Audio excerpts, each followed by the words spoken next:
ராஜமௌலி இயக்கத்தில் வெளிவர இருக்கும் வாரணாசி படத்தோட ஒரு ப்ரோமோ வீடியோ ரிலீஸ் பண்ணாங்க.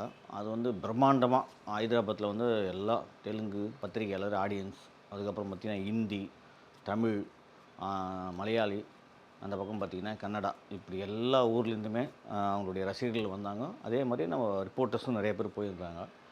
வர வச்சு பயங்கர பிரம்மாண்டமாக, அதுவும் ஐமேக்ஸில் பண்ணுறதுனால வந்து பயங்கரமான ஐமேக்ஸு ஸ்டுடியோ ஸ்க்ரீன் ரெடி பண்ணி போட்டாங்க. ராஜமௌழி முதல்லே நல்லா பேசினார். இந்த மாதிரி வந்து ஐமேக்ஸில் இந்த படம் பண்ணுறோம், படத்தை பற்றி வாரணாசி மகேஷ் பாபு கூட எல்லாம் சேர்ந்து பண்ணுறது ரொம்ப நல்லா இருந்தது அப்படிலாம் வந்து பேசினார்.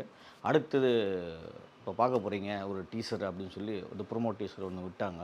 விட்டோன்னா ஏதோ கொஞ்சம் கோளாறு நினைக்கிறேன். கோளாறுன்னா அதுக்கப்புறம் திரையை பார்த்துட்டு கொஞ்சம் டெக்னிக்கலாக ப்ராப்ளம் ஆச்சு, கொஞ்சம் டென்ஷன் ஆகிட்டு போகிற மனுஷன் நினைக்கிறேன்.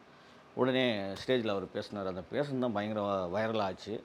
அவர் என்ன பேசினார்ன்றதை இதை நிறைய பேர் பார்த்துருப்பீங்க.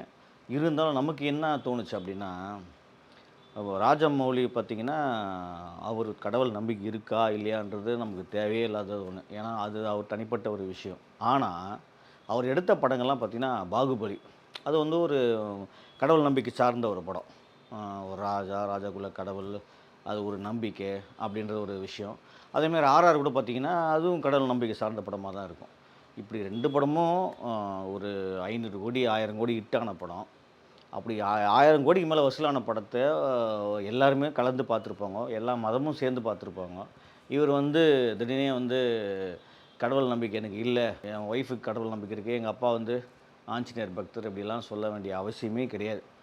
ஏன்னா இந்த கடவுளை வந்து சரி இது மாதிரி எனக்கெல்லாம் வந்து இதில் நல்லா பண்ணியிருக்கலாம், இந்த படத்தை வந்து கடவுள்கிட்ட விட்டுருக்கேன். அது வந்து என் அப்பா வந்து சின்ன வயசுலேருந்து ஆஞ்சநேயர் பக்தர், அவர் வந்து சொல்லுவார் கடவுள்.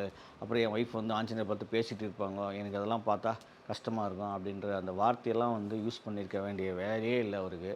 அவர் படம் பண்ணார்னா அவர் நல்ல டைரக்டர், அவர் மேலே நல்ல மதிப்பு மரியாதை நாங்கள் வச்சுருக்கோம். ஏன்னா வந்து இந்தியாவுக்கே பெருமை சேர்த்த சில டைரக்டருங்களில் அவரும் ஒருத்தர். அப்படி இருக்கிறப்போ வந்து கடவுள் நம்பிக்கை இல்லைன்ற அந்த வார்த்தையை யூஸ் பண்ணாமல் விட்டுருக்கலாம். தேவையில்லாமல் அவர் வாயை விட்டு இப்படி வந்து இது பண்ணுறாரு. இதுக்கு மேலேயாவது கொஞ்சம் திருத்திங்க. கடவுள் இருக்காரோ இல்லையோ, ஆனால் ஒரு சக்தின்னு ஒன்று இருக்குது இல்லையா, அந்த சக்தியை நம்ம தான் எல்லோரும் நம்புகிறோம். அதே மாதிரி தான் அவரும் அந்த சக்தியை நம்பியிருக்கலாம். அதை விட்டுட்டு அந்த அவ்வளோ பெரிய, அதுவும் அவ்வளோ பிரம்மாண்ட மேடையில் உலகமே உத்து பார்க்குற வேலையில் இந்த வார்த்தையை சொல்ல வேண்டிய அவசியம் இருந்திருக்காது. அவர் எதை நினச்சின்னு சொன்னாரோ இப்படி வந்து ரொம்ப மாட்டிக்கினார். நமக்கு அவர் அந்த வார்த்தையை தவிர்த்துருவார் இதுக்கு மேலே நினைக்கிறேன். தவிர்த்தா அவருக்கும் நல்லது, அந்த படங்களுக்கும் நல்லது. இல்லைன்னா அந்த படங்களை திருப்பியும் வந்து கஷ்டப்படுத்த வேணான்னு நினைக்கிறேன். ஆனால் கடவுள் படங்களை தண்டிச்சிருவார், அதுதான் நமக்கு தோணுது. அதனால் ராஜமௌழி சார், இதுக்கு மேலே வார்த்தையை அளந்து பேசுங்க. அதுவும் கடவுள்கிட்ட மோதாதீங்க.